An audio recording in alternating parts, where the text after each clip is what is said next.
Hari Om. गजाननं भूतगणादिसेवितं कपित्थजम्बूफलसारभक्षितम् उमासुतं शोकविनाशकारणं Namami विघ्नेश्वरपादपङ्कजम्। Shri Gurubhyo Namaha. Namaste, friends. Team Param Vedanta welcomes you all to DISHA 37, a new series of an inward journey to discover our inner strength and happiness through Bhagavad Gita. Our study of chapter 8, Akshara Brahma Yoga, will continue in today's class with the verses from 15 to 22. Dr. Vikram Kekatpure will take us through these verses. He will also discuss the topic of Shariratraya as explained in Tattva Bodha. Today's session will be moderated by Dr. Ravi Shankar sir. After the talk, we'll have a teaching quiz session by Srimati Neeta Poddar. Now it's Shloka time, and we have Srimati Meenakshi Matsudan to chant and explain the Shloka of the day. This is a Hayagriva Stotra praying for knowledge. Let's understand the meaning of. Over to you, Meenakshi ji. Shri Gurubhyo Namaha. Hayagriva Stotram. Gnananandamayam Devam Nirmalaspatika Kritim Adharam Sarva Vidyanam Hayagrivam Upasmahe. Literal meaning: we worship Lord Hayagriva, who is the embodiment of true knowledge and bliss, whose form shines forth like pure crystal, and who is the sustainer of all fields of knowledge. Next slide, sir. This Hayagriva Stotram is a hymn which is originally from the Pancharatra Agamas, but now popularly prefixed to the Hayagriva Stotra, composed by the 13th century poet and philosopher Venkata Deshika. He was a great saint and poet. A legend says that he had a vision of the Lord, and a composition of 32 shlokas known as Hayagriva Stotram flowed continuously from his mouth like a stream. Next slide, sir. Sri Hayagriva is an embodiment of intelligence and knowledge. He is the Lord who bestows divine intelligence and wisdom. Lord Hayagriva is a prominent deity of Vaishnava tradition. The Lord is an incarnation of Mahavishnu, the lesser known avatara, depicted with a horse's head and a human body, brilliant white in color with white garment, seated on a white lotus. In Sanskrita Bhasha, Haya means horse and Griva means neck. He is also hailed as Ashwashirsha, Hayashirsha, Hayavadana, and also considered to be the guru of the goddess of knowledge, Devi Saraswati. He is depicted as one with 4 lotus hands, one hand with Gnana Mudra holding rosary, bestowing knowledge to the devotee. Another holds book of wisdom representing his role as a spiritual teacher, and the other 2 conch and discus. His face is always peaceful and serene and shines like a fresh cut crystal with an auspicious brilliance. Along with his consort, he is also worshipped as Sri Lakshmi Hayagriva. The worship of Lord Hayagriva deity dates back to 2000 BCE, when Indo-Aryan people used to worship the horse for its speed, strength, intelligence, etc. Next slide, sir. He is celebrated in the Puranas for rescuing the sacred Vedas from the demons Madhu and Kaitaba, and again initiating the same to Lord Brahma. Another legend says that Lord Vishnu composed the Vedas in the Hayagriva form, and that this avatara precedes the Matsyavatara that he took. Also, a text named Hayagriva Upanishad, which is dedicated to the Lord, presents mantras to know the nature of the supreme reality, Brahman. Devotees recite the stotra to enhance their learning faculties. Especially, students recite this stotra for academic pursuits. Thank you, sir. Hari Om. Om Sadashiva Samarambham Shankaracharya Madhyamam Asmadacharya Paryantam Vande Guru Paramparam. Om. As we move on we see that we run this life of ours on a day-to-day basis and do our role play. But after some time, we want to know what is the purpose of this human life. Then we come to the Purusharthas, Dharma, Artha, Kama, and Moksha. The human goal could be the world or God. We know by now that world as the goal is finite, it's anatma, it is material, it's mortal, and falls into the realms of preyas. But if our goal tends to be God, which is infinite, atma, immortal, spiritual, that is Shreyas. In the Viveka Chudamani, so clearly mentioned, Jnanadevatu Kaivalyam, Shreyas being the only important human goal. The only way to achieve Shreyas is Jnanadevatu Kaivalyam. It's only through the knowledge of the self. In the 14th verse of the 8th chapter, Nitya Yuktasya Yoginaha is the phrase used. Nitya is ever, Yuktasya, and this Yukta is the explanation given to an integrated mind, a balanced mind, who has clear priorities in life. The priorities here mean whether to go to Shreyas or Preyas. And such a person is a Yoginaha. In this chapter 8, the Upasaka is a yogi. This Upasaka or Upasana is the specific sadhana which has been discussed all through the Madhyama Shatkam and particularly in the 8th chapter. The 8th chapter is a slightly odd chapter and it's a slightly peculiar chapter, and it has got a specific explanation about the type of Upasana. And the Upasana here is defined as Saguna, Brahma, Vishaya, Manasa, Vyapara. So it is a Rupa, it is a Saguna Rupa, and this is a Manasa Vyapara. If we do puja every day, that becomes a Karma Yoga. If we go towards Nirguna, it is the Jnana Yoga. But in the Upasana of the 8th chapter, the explanation is specifically to Saguna Brahma Vishaya Manasa Vyapara. And this Saguna Ishvara Brahma Upasana could be for Sakama. And this Sakama Upasana is the Iha, right here, Paraloka, all the materialistic things, all the various siddhis, and they do not come into spirituality. When Saguna Brahma Ishvara Upasana is done in the Nishkama Roop without any expectations, this Nishkama Upasana is the specific part which is going to be dealt in the verses today. This Nishkama Upasana is the most important for inner growth, for spiritual growth. It helps us to get Jnana Yoga Abhyasa, which is just a qualification. And then we move on to Jnana Yoga, which is Vedanta Vichara. However, in these verses, Jnanam is not being discussed. So by the end of this class, we will clearly understand to compare that Ishvara Bhakta with pure Sakama is a Karmi, and a Ishvara Bhakta who is Nishkama does his Karma Yoga. He is a Karma Yogi. Specifically in this chapter and in these verses, the Ishvara Upasana, which is in the Nishkama form, is the Upasana Sadhaka, who is moving towards Jnana Yoga Abhyasa and later moves on to Jnana Yogya.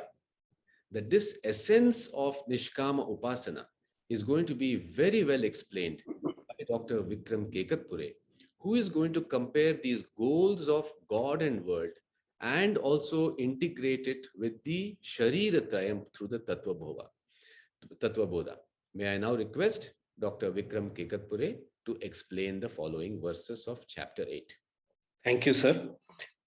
As Dr. Ravi Shankar has pointed out, the chapter 8 begins with Arjuna's 7 questions. Those are, next slide, please. Those are, what is Brahman? What is Adhyatma? What is Karma? What is Adi Bhutam, Adi Daivam, Adi Yajnam? And finally, how to meditate upon the Lord at the time of death. Sri Krishna gives brief answers to the first 6 questions, which have profound meaning, and it will help to understand the Shariratraya in the later part of our discussion today. So what is Brahman? Sri Krishna, having discussed the same from second chapter onward, answers, it is the greatest imperishable principle or the consciousness taken from a macro angle or para prakruti, as described in the 7th chapter. Adhyatman is a consciousness principle existing in individual self or consciousness from a micro angle. Karma, all deliberate actions of human generate papa and punya, and therefore karma is shrishti karanam.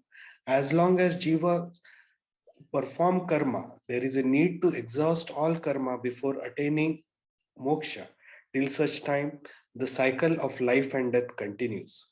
Following swadharma as laid down by Shastras will lead to punya karma, and adharma will lead to papa karma. All acquired karma in this life, as known as agami karma, which are carried forward and stored as sanchita karma. As a part of sanchita, which fructifies, is known as prarabdha.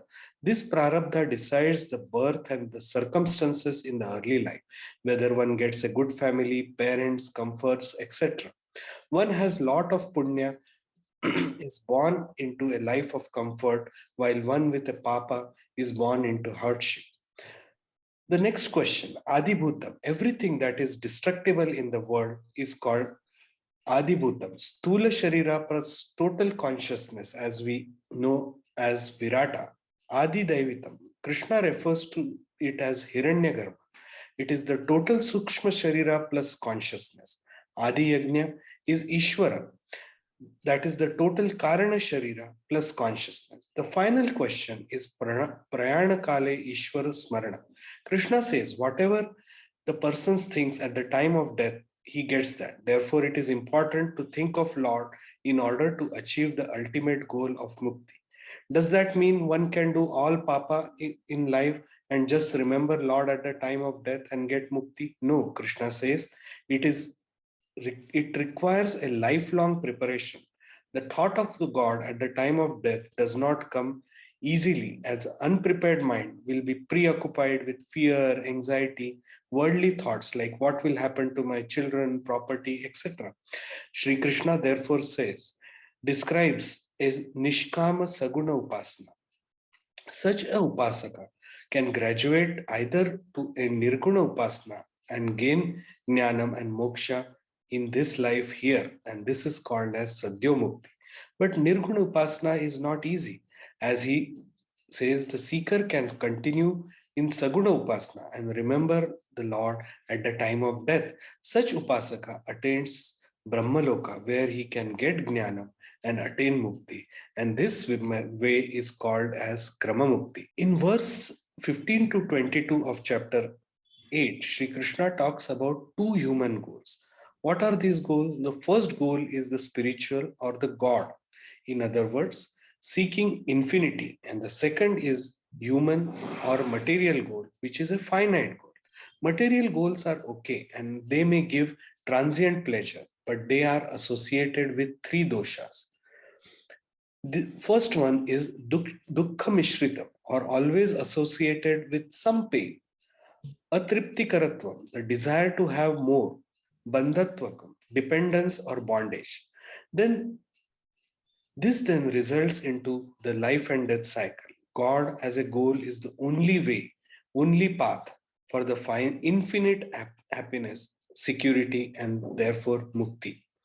Therefore, in verse 15, Lord Krishna says, if person chooses me as the goal and the only goal, he is a wise person who has made a correct choice, will not be born again in this world full of misery and finitude, and will achieve the highest goal of Purnatvam or Moksha.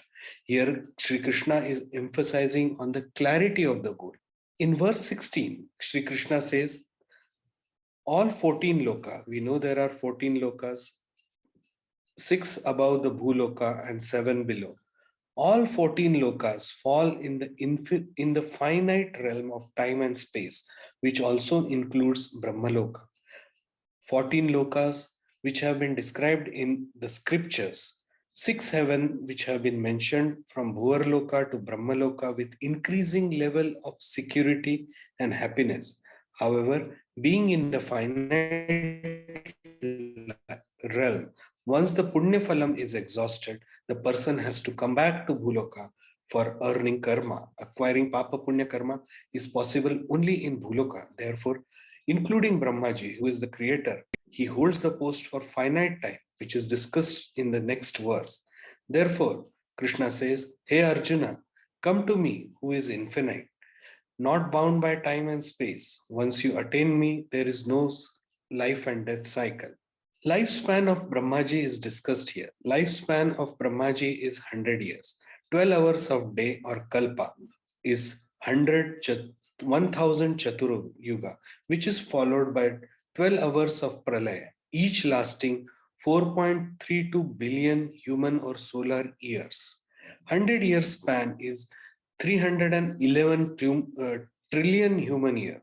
We are currently in 51st year of current Brahmaji. Krishna says the wise people who have studied the scripture know that the duration of Brahma's day and night, realizing that although it is very long and a very secure stay in Brahmaloka, but it is important to remember it is still finite. Verse 18, Krishna explains as Brahmaji's days begin, the unmanifest form or the energy is converted into matter. The invisible into visible activity and the life begins. As the night approaches or the pralaya, entire manifest world resolves. Matter cannot be destroyed, but converted into an invisible form or energy. Deep sleep is a relative analogy at an individual level. World around us resolves during deep sleep. Stula Sharira and Sukshma Sharira resolves. My private world resolves, but Karana Sharira remains. The world around us remains and is back once we get up. Similarly, during Brahmaji's sleep, the entire manifest world resolves and remains in an unmanifest form. And this cycle continues over and over again. Sri Krishna says, the same magnitude of jivas always remains the same. During Brahmaji's night, turn from manifest to unmanifest form. Their Papa Punya remains intact, and at the dawn, the same magnitude manifest as per Punya Phala to exhaust their remaining karma. Swamiji explains there is no creation.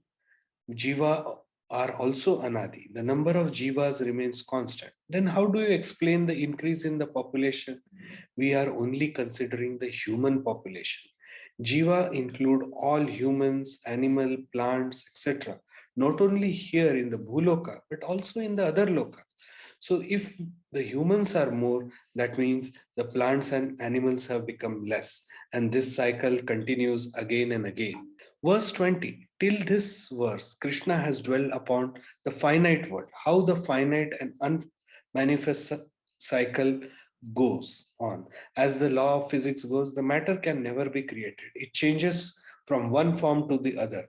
The avyakta prapancha is Maya and the vyakta is samsara. Maya and samsara are interchangeable. Therefore, both exist in time and space.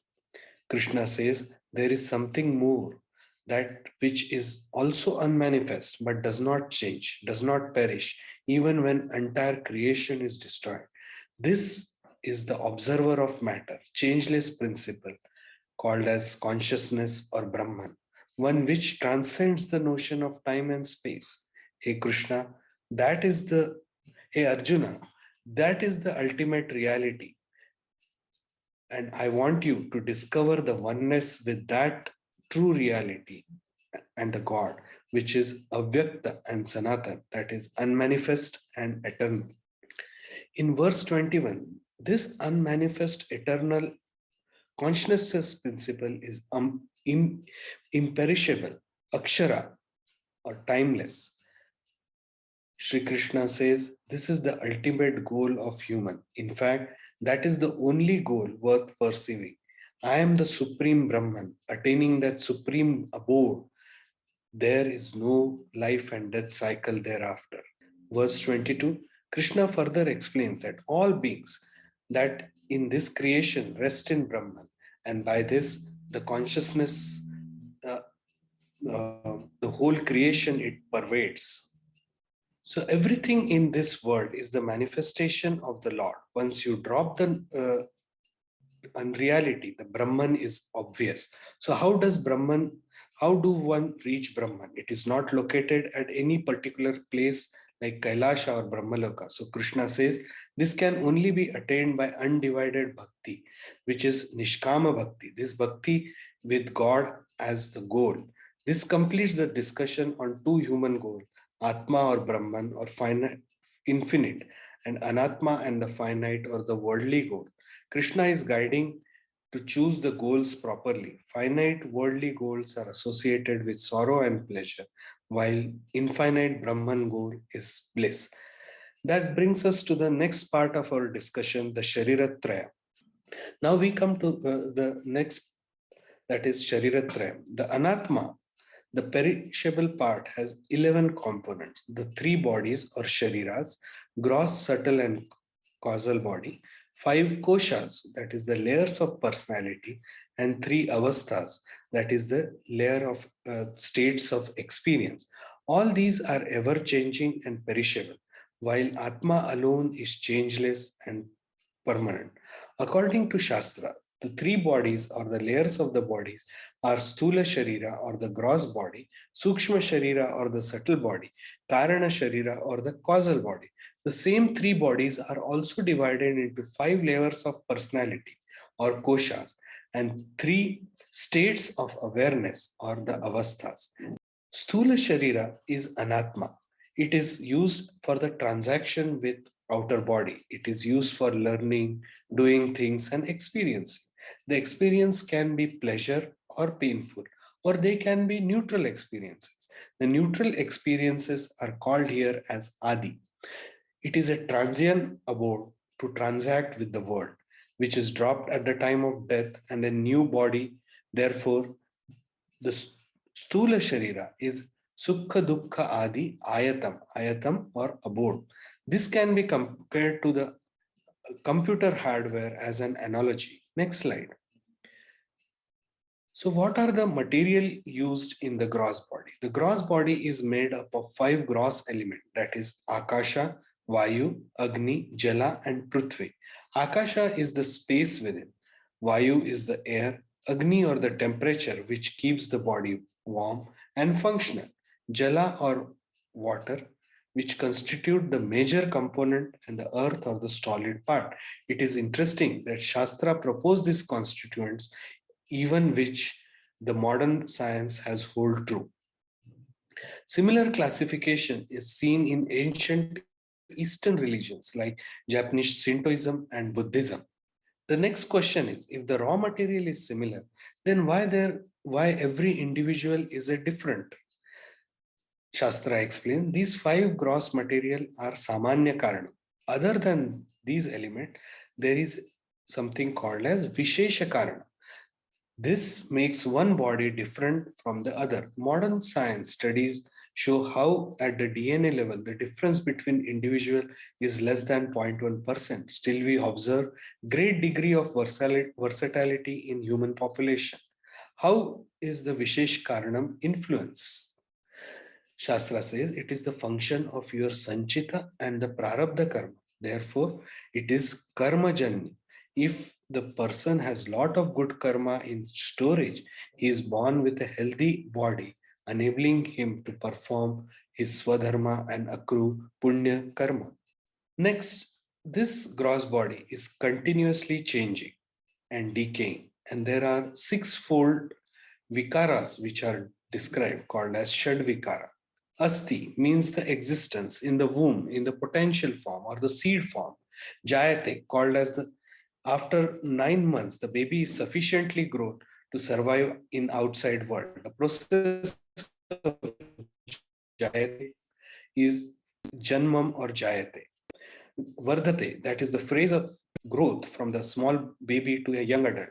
Viparnamite, from 25 to 45, the body remains steady with minimal decay or aging. Apakshiyate, beyond 40, body slowly starts to age and disease. The natural aging process picks up. Vinashite, the death and the decay, the gross material returns back to nature. Next. Sukshma Sharira. We now come to the next layer. It is the subtle in nature, meaning it is not visible to other, but it is available for me to experience. For example, thoughts, sensation, etc. Sukshma Sharira provides body with the experience and to function properly. This can be compared to the software in a computer. Therefore, it is called as Sukha Dukkhadi Bhoga Sadhanam. Gross body we had called is Ayatanam. This is Sadhanam. This body is also Sat Karma Janya. Better the karma, sharper will be the instrument. Again, it is made up of 5 subtle elements, except that these are finer and subtle elements similar to the gross body. There are 17 components which are described of 17 components or the 17 instruments which are described. Those are Pancha Karmendriya or organs of learning, Pancha Gnanendriya, sense organs, Pancha Pranas or organs of energy, and Mana and Buddhi. Shastra differentiates very beautifully between Golakam and Indriyam. Golak is an anatomical organ which is a part of gross body. Function of the eye, vision is Indriyam, which is part of the subtle body. Each organ has a name, function, and the presiding deity. The organ is called Adhyatmam or the self, as we had seen earlier. Function is the Adibhutam, and the presiding god is Adidaivatam or Ishvara. Next slide, please. 5 sense organs are Shotram, hearing function, and the presiding deity is Dik. Twach or touch, presiding deity is Vayu. Chakshush, vision, presiding deity is Surya. Rasana, taste, the presiding deity is Varuna.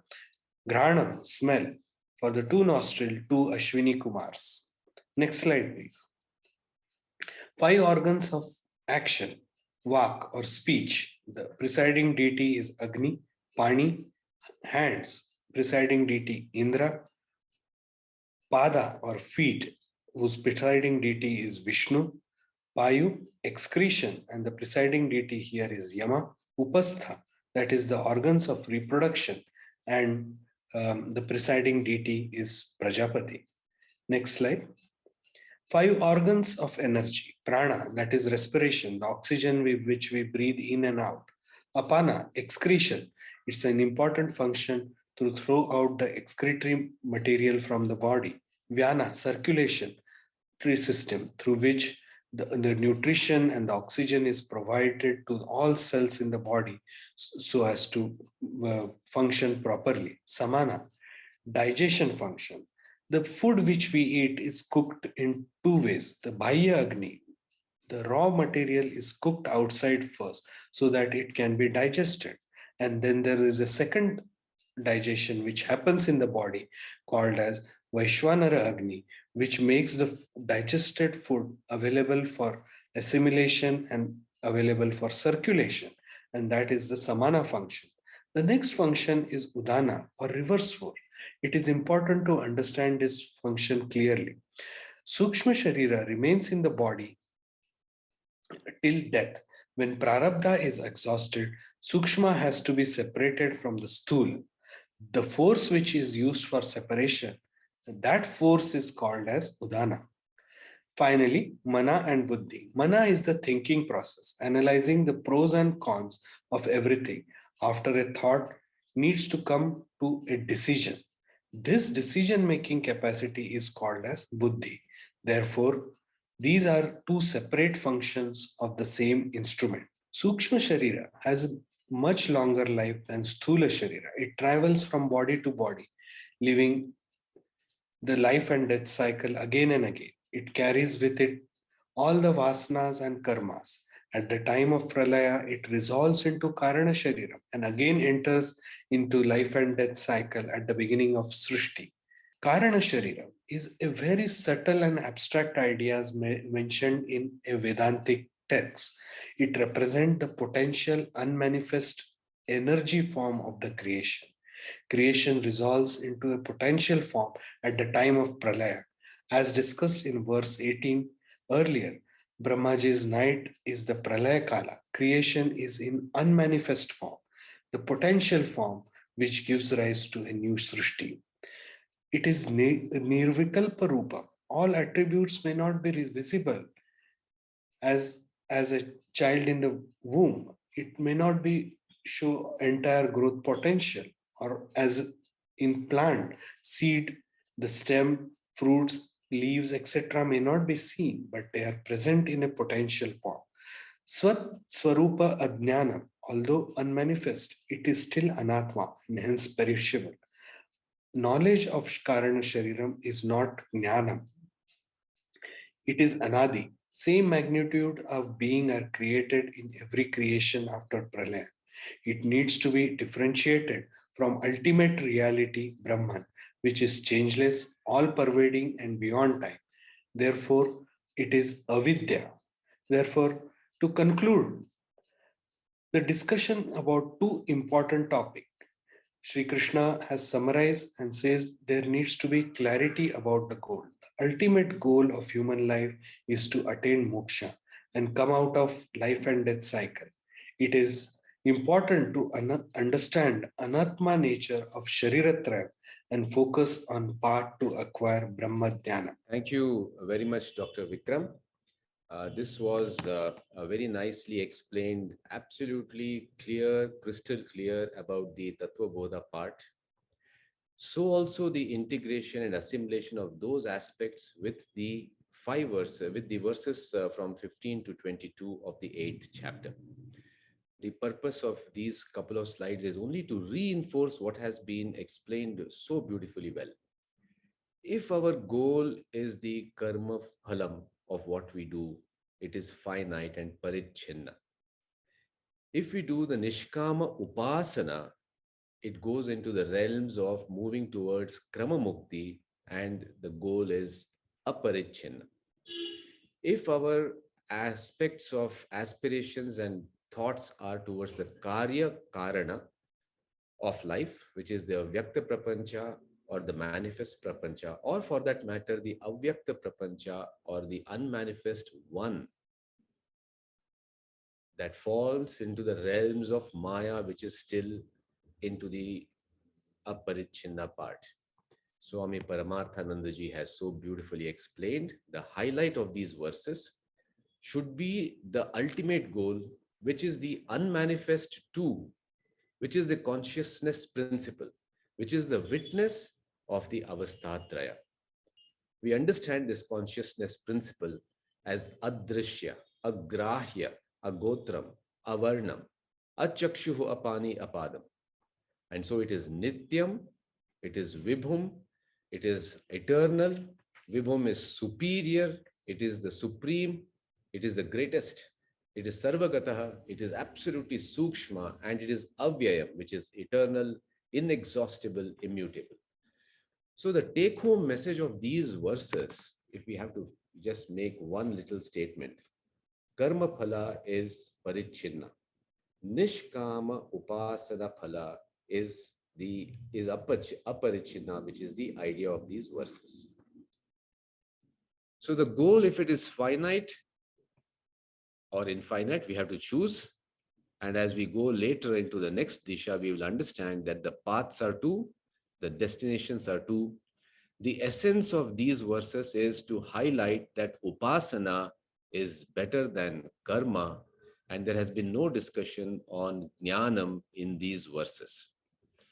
May I now request Srimati Neeta Poddar to take over and tell us about the teaching quiz based on these verses and the Tattva Bodha. Over to you. Shri Gurubhyo Namaha. Thank you, sir. So we are going to be comparing the two types of goals in this and the Shariratrayam.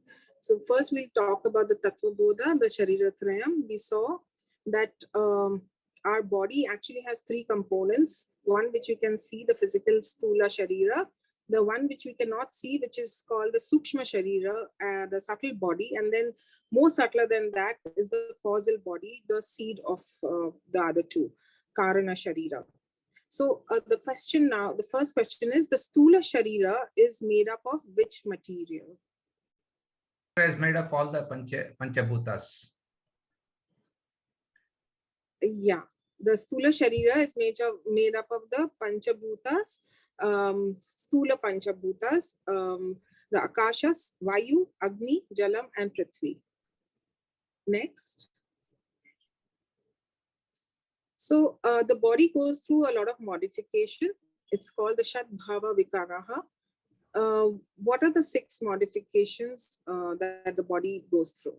I think it is Asti, Jayate, Vardhate, Viparinamate, Apakshiyate, and Vinashyate.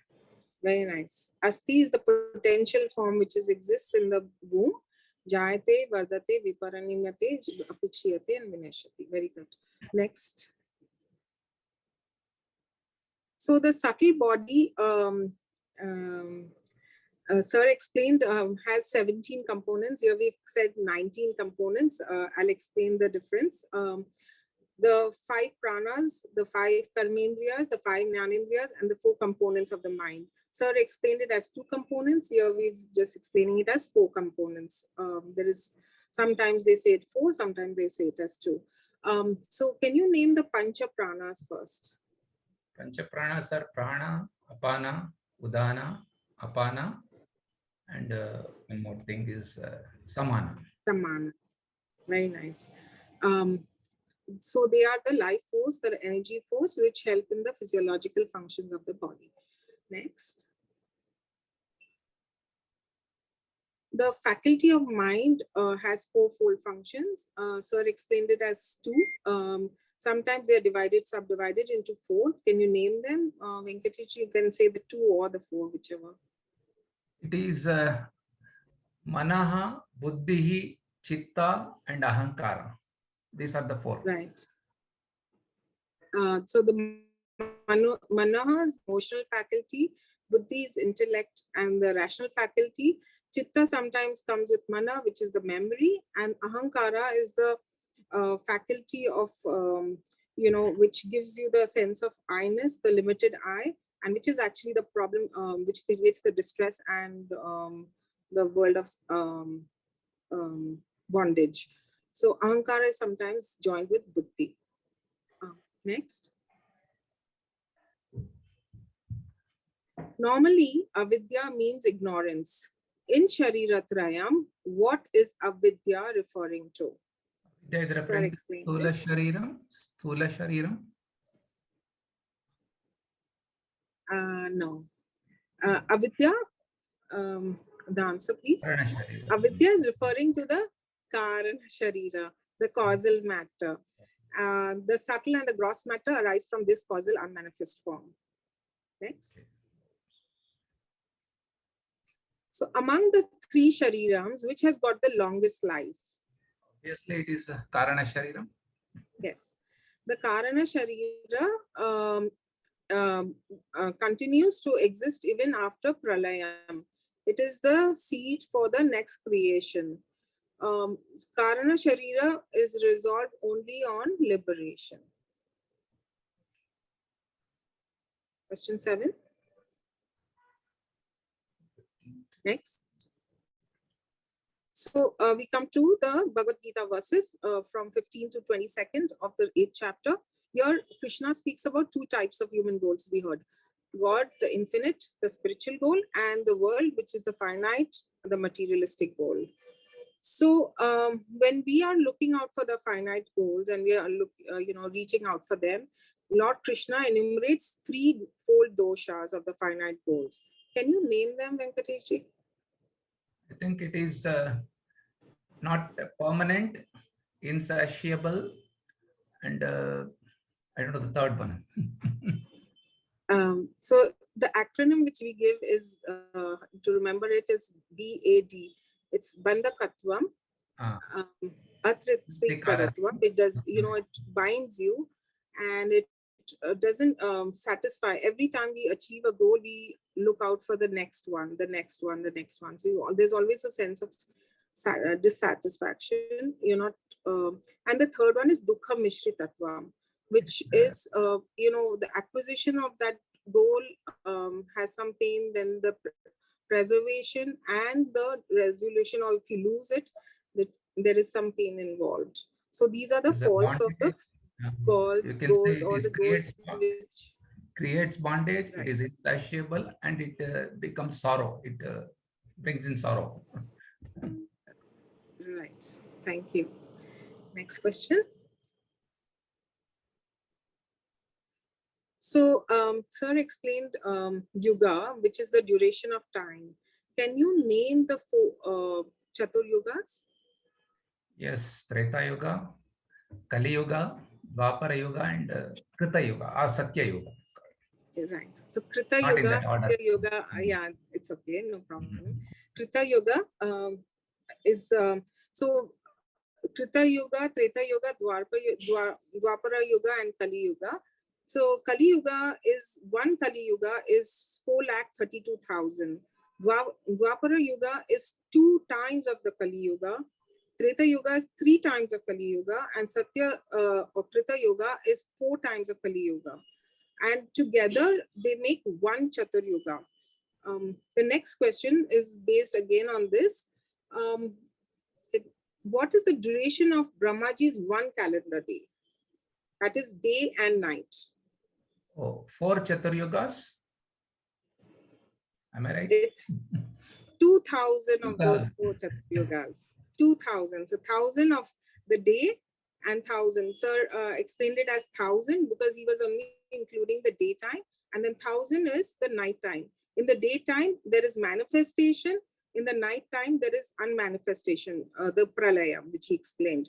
So each of Brahmaji's day is 2,000 Chatur Yugas, 1,000 of the manifestation and 1,000 of the unmanifestation. Next question. Can you differentiate between Laya and Pralaya? Laya is Pralaya over here.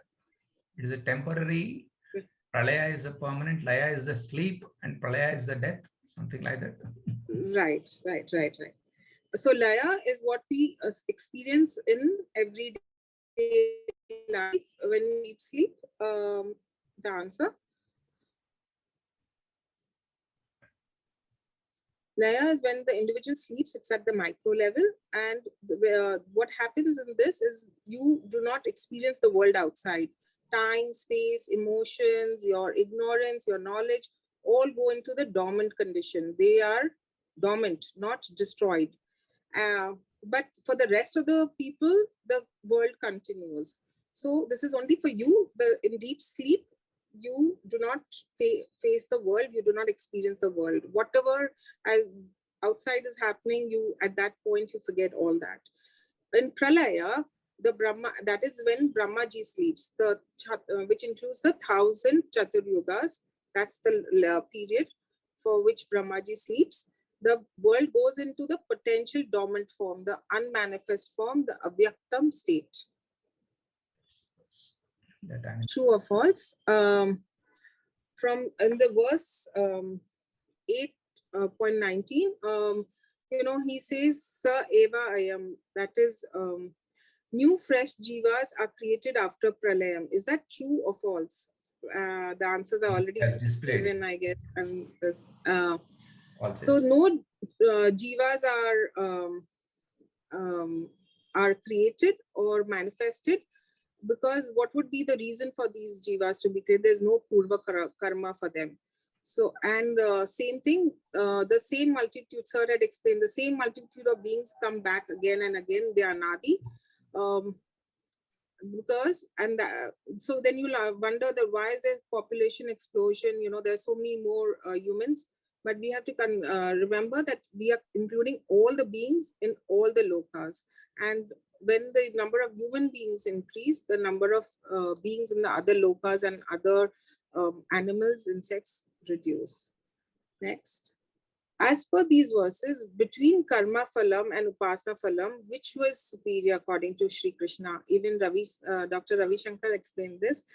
Jnanam, we explained, is not part of the 8th chapter, is not into the discussion. So between karma phalam and upasana phalam, which one is better? Which is Upasana superior? phalam is the better, superior.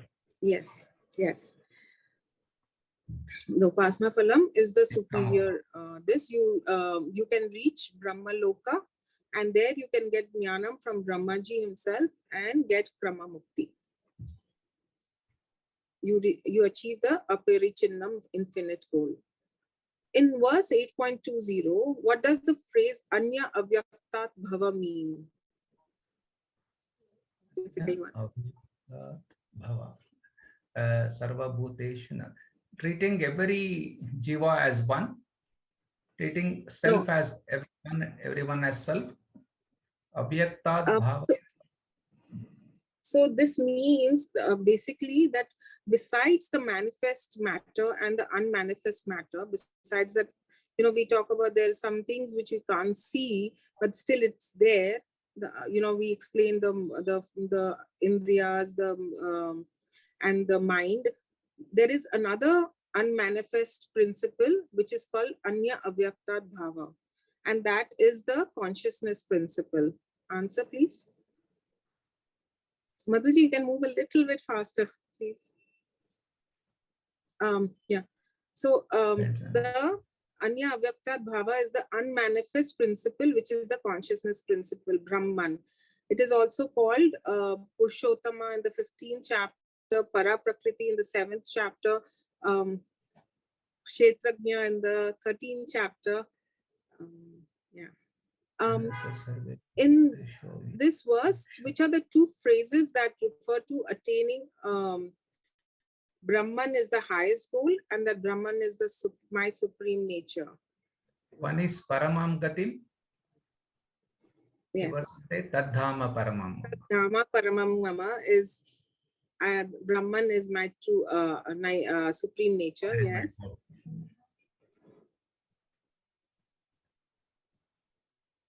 And the second one is Tadhama Avyakta Yam Prapyana Paramam Gatim. That is my highest goal. Tam Paramam Gatim Ahu. Again, Brahman is not located in time and space. We don't go anywhere. When we sing, it's my true nature and it's my true goal, its liberation is just a cognitive recognition. Next slide, please.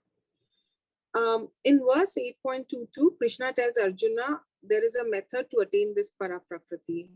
Can you name it, please? Purusha Para Yasyantasthani Bhutani. I think I think I don't know. It's Anya Bhakti. Ananya Bhakti. Nishkama Sarguna Ishvara Bhakti. That's what he gives as a solution to attain Paraprakriti in this verse. Next slide, please. So Krishna coins two words in the verse 15 of the 8th chapter. He says, the finite goals are Dukhalayam and Ashashvatam. What is Shashvatam and what is Ashashvatam? Brahman is Shashvatam. Brahman is Shashvatam. The world is Ashashvatam. And the world Jiva is Ashashvatam. It is temporary. That's all. Thank you. Thank you, Nita Madam, for a very well crafted, informative quiz. Thank you, Dr. Vikram Kekatpure, for a wonderful session. I must thank Dr. Ravi Shankar sir for his in-depth introduction and thoughtful discussion on the subject, and Srimati Meenakshi for introducing us to a rare shloka. And thank you, friends, for your participation and feedback, which goes a long way in improvising the quality of our program. That brings us to the end of today's class.